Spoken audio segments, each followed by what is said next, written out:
About 90 minutes ago, the medical examiner's office told us it has finished an autopsy for a college student who died over the weekend.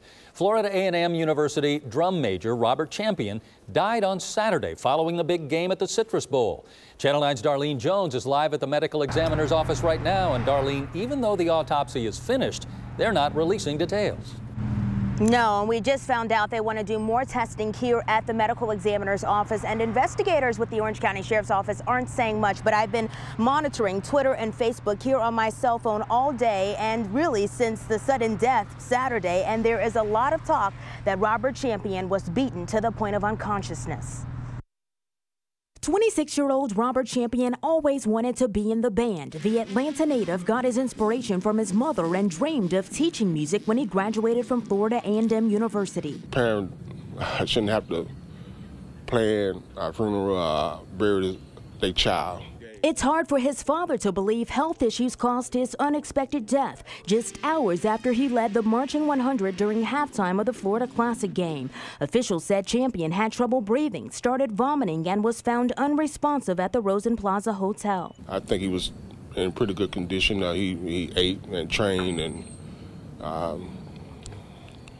no medical condition that I know of. Students and alumni posting on Facebook and Twitter said hazing killed Champion. One person wrote, "Damn, hazing went too far. Not a good look for HBCU bands at all." There are also reports that other band members were upset with Champion because he dropped his baton during the highly anticipated halftime competition. A spokesperson with the Orange County Sheriff's Office said there were no obvious signs of foul play, but we're told detectives will be interviewing students in Tallahassee, and they will be checking into the allegations of hazing. I do want to know what happened. A spokesperson for FAMU told me today there are no plans for an internal investigation. They are relying on the Orange County Sheriff's Office. There is a vigil for Champion on campus planned for tomorrow night, but we're being told by our news partners in Tallahassee that some students don't want the band there, which is something that would normally happen in situations like this. Reporting live in Orlando, Darlene Jones, Channel 9 Eyewitness News. Florida Classic football game is now suing. So far, there are no arrests in the hazing investigation of Robert Champion's death, but today, his family's lawyer insisted hazing has been going on at FAMU for decades in what he called a culture of cover-ups. Channel 9's Darlene Jones found out more about some of those the past hazing claims. And Darlene, what did you learn? Bob, at least 2 former members of the Marching 100 have sued, and today Tallahassee police confirmed they opened another investigation of a hazing incident involving another band member just 11 days before Robert Champion's death, just hours after he left the Citrus Bowl here for the Florida Classic, a place where you can see they commemorate that famous band. Robert Champion fell in love with music as a young boy. The day he died, he texted his parents this photo and said, "This picture says so much. It's like I'm looking at myself." He loved the band, music so much I always called him Mr. Band. His mother said he decided he would be a drum major when he first saw the famed Florida A&M Marching 100 at age 5. Today, his parents said they will sue that same university and perhaps the now fired band director, Dr. Julian White. Students protested his firing on campus today, but some said it was justified. Robert Champion Jr. may have been forced to walk through a line of up to 40 band members and take a beating as part of a hazing ritual because he dropped his baton during the halftime competition at the Florida Classic 2 weeks ago. We are concerned about the culture of cover-up, that hazing has been covered up at the band FAMU for generations. And so it is time now that we expose the truth. In 2001, another lawsuit was filed against the university and a group of clarinet players. These documents we obtained show the attorneys alleged a culture of hazing dating back to the 1970s. And starting in 1998, parents openly complained and sent letters to high-ranking FAMU officials, but nothing was ever done. No one wants to hear on a phone call that your son collapsed and died. The medical examiner said again today Robert Champion's cause of death will not be released until they get further tests from a lab in Brevard County. That could take another 8 weeks. The Orange County Sheriff's Office, we're told, sent investigators back to Tallahassee to do some more digging as their investigation continues this week.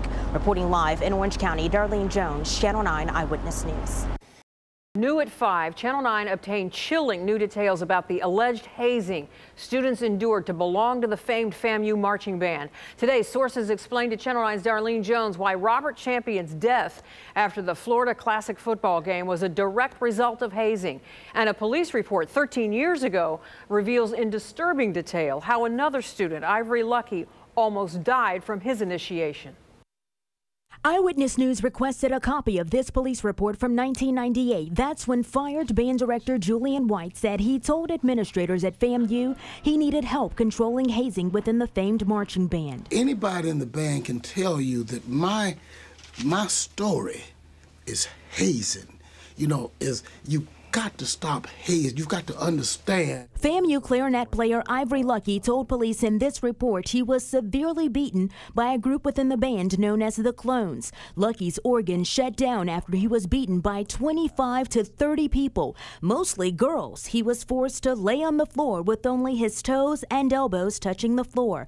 Usually 2 people at a time took turns, striking him on the buttocks with wooden paddles. If you fell, he said they would continue the beating. Lucky said he took about 300 blows in one night, and when he tried to leave, members of the so-called Clones followed him and convinced him that he was almost done and not to give up. Court documents we obtained show the university's attorney fought to get the lawsuit Lucky filed against the school dismissed because the assault took place off campus and the injuries were not legally caused by FAMU, but Lucky got $50,000 anyway. We're told it's likely the same defense attorneys will try to use as they fight a lawsuit filed by Robert Champion's parents.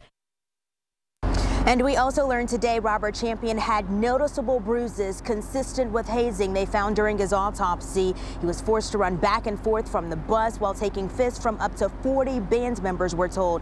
Julian White said he's tried to suspend band members in the past and even 26 this semester, but he's always gotten complaints from administrators and even parents. Reporting live in Orange County, Darlene Jones, Channel 9 Eyewitness News. We're following a developing story right now. Newly released 911 calls are revealing more details about the hazing death of a FAMU band member. The calls come as university officials announce the expulsion of 4 students involved in the death of Robert Champion. Champion was found unconscious sometime after the Florida Classic football game at the Citrus Bowl. Channel 9's Darlene Jones is there live now. And Darlene, you heard 2 voices on those 911 calls. Marty, they both took turns talking to the dispatcher after they called 911 from a cell phone shortly after they left the Citrus Bowl here on a charter bus. The call is chilling and sheds new light on the condition Robert Champion was in minutes before his death and after that charter bus left this stadium. He's in my hands, man. He's cold. He's in my hands. In this 911 call just released, you can hear band members pleading with Robert Champion to wake up, but it sounds like he was already close to death as he laid in back of this charter bus parked behind the Rosen Plaza Hotel. Is he breathing or is he not breathing? We don't know if he's breathing or not, but we need to get an ambulance ASAP. It was hours after the famed marching band performed at the Florida Classic in Orlando 2 weeks ago. The caller was frantic. It sounds like people in the background are trying to get a hold of band director Dr. Julian White, who has since been fired. And minutes into the call, the dispatcher walked the caller through CPR. I want you to kneel next to him and I want you to look in his mouth for food or vomit. Yes, it's vomit. There is vomit in his mouth? Yes. Okay, well then I want you to turn his head to the side and I want you to clean out his mouth and his nose. Late this afternoon, the university's board of directors got this letter explaining 4 students have been dismissed in connection with Robert Champion's death. And the governor, who already has FDLE investigating, sent a letter of his own to the state board of governors demanding every university reevaluate its hazing and harassment policies. Our children go to our universities and we expect them to come back home.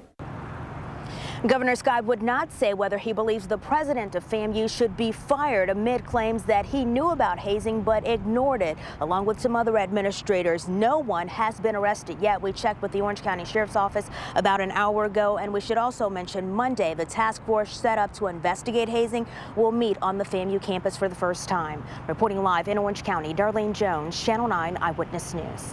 Channel 9's Darlene Jones learned the 4 students who just received expulsion letters over allegations of hazing will get to stay on campus after all, and band director Dr. Julian White was put on paid leave instead of being fired. Darlene, why do they get to stay, and is there any concern for the safety of other students on campus? Well, Marty, some board members did raise that question, but never really seemed to get a clear answer. The Board of Trustees is still meeting here at the College of Law in downtown Orlando, where they have been all day, and it was during this meeting when we found out about the 4 students. It turns out the 4 students who may have hazed Robert Champion to the point of death won't be kicked out of Florida A&M University right now. In fact, they are able to attend their classes. And band director Julian White was also reinstated but is on leave with pay. The Dean of Students told the Board of Trustees today the Florida Department of Law Enforcement asked the university to stop all disciplinary action and internal investigations until the criminal investigation is complete. But even then, university officials say it could still be a while before the students are expelled because they have a right to appeal, and 3 had already requested emergency hearings. So what's the timeline for the suspension of these students? Could be a semester, it could be a year. Some board members expressed concern about the students remaining on campus, but university officials still insisted their hands are tied. Hazing is a very serious issue. And if these students, if this is going to take a very long time, then the students will still be participating in activities. Sheriff Jerry Deming said his investigators believe hazing played a role in Champion's death, but any arrests are still weeks away, maybe even months. They are still waiting on the results of the final autopsy. I can't tell you how much longer it will take. We do have additional reports that we're waiting on. This also answers the question some others have asked, which is whether or not the president will be fired. He would likely be in this same situation that the band director is in. And we asked a board chairman today if he supports the president staying on. He said he does, and he hadn't heard anything about him being fired. Reporting live in Orlando, Darlene Jones, Channel 9 Eyewitness News.